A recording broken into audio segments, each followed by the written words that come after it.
song was The Mac Band and Roses Are Red. Oh, I see what you did. Yeah, there was a reason for that. It's from 1988. It was their most successful single. It peaked at number 1 in the US and number 8 in the UK singles chart. We're surrounded by some very well-behaving people here and one occasionally naughty one. One very occasionally naughty one, Judith Lay, who has put this programme for us together here this afternoon. This is a place that you are very passionate about. Yeah, I am. And it's just lovely. We're so thrilled that you are here.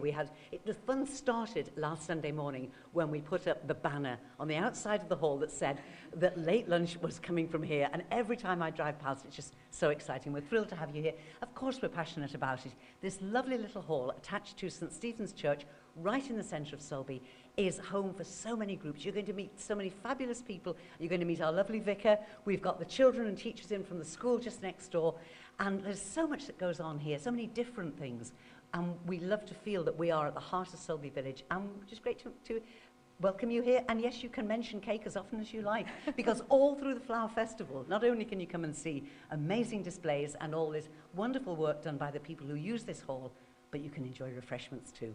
Much more about that later on. But Jude, can you point me in the direction of someone who can tell us a little of the history of this hall, please? Indeed I can, Beth. I want you to come and meet Juan Vernon. Now, Juan is a warden in our church, but even more importantly than that, he knows all about this, and he loves this building so much, and he knows all about the fascinating history. Meet Juan Vernon. Juan, lovely to meet you. What can you tell us about this hall?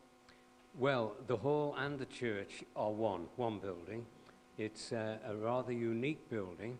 It's got two sister churches, St. Luke's at Baldwin and Dorby Church, St. James. They were all built by Bishop Wilson. St. Stephen's was built in 1838, and the other churches within a year or so either side of that. The architect was a Mr. Walsh. He was a very prolific architect at the time. He was responsible for designing and having the Tower of Refuge built in 1832, and he was also involved in the building and the design of King William's College, and Lazaire Church, and I could go on and on. So he was a very busy man. But Bishop Wilson was a great church builder. He built in his lifetime, as bishop here, 11 churches. Now that's incredible, isn't it? I think he was funded from special funds across in England. And I think one of the reasons he was able to get the funding was that these three churches I've mentioned, St. Jude's, St. Luke's and St. James and St. Stephen's, were possibly the first dual-purpose designed buildings in Great Britain at the time. So where we're standing now, then, would have been the school at that point? At the moment, yes, we're standing in the old hall, which originally would be the school, 2 schoolrooms with a partition, during the week.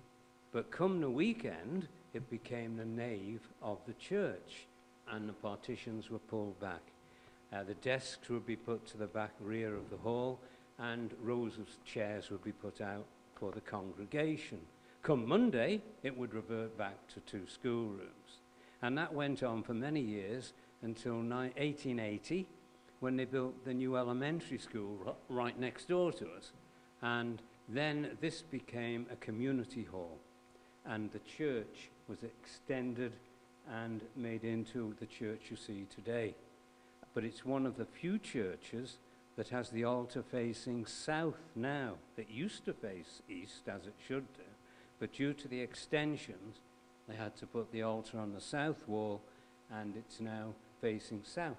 So it is a truly unique building, Christy. It is, and it's right at the heart of the Sulby Heritage Trail, isn't it? And there's a wonderful brochure here which talks about some of the interesting points on the Heritage Trail that Juan's brought. So we'll make sure that we do put pictures of this on the blog after the programme. But one thing I just wanted to mention, Juan, is I believe there was a rather famous resident of Sulby, an artistic resident.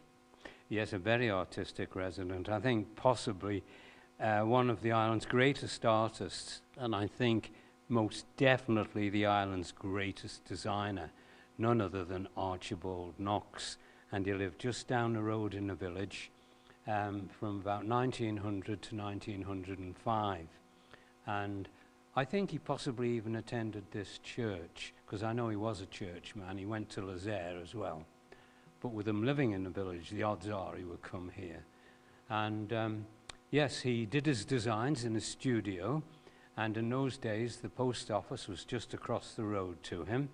He'd do his designs, go across the road and post them down to London, to Sotheby's there, and the work was then worked on by craftsmen in London. And we can see some of the fruits of those designs today.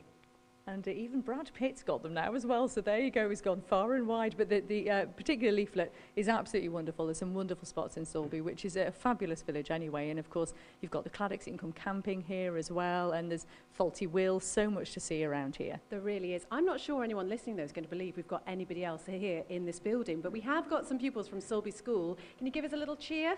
Yeah!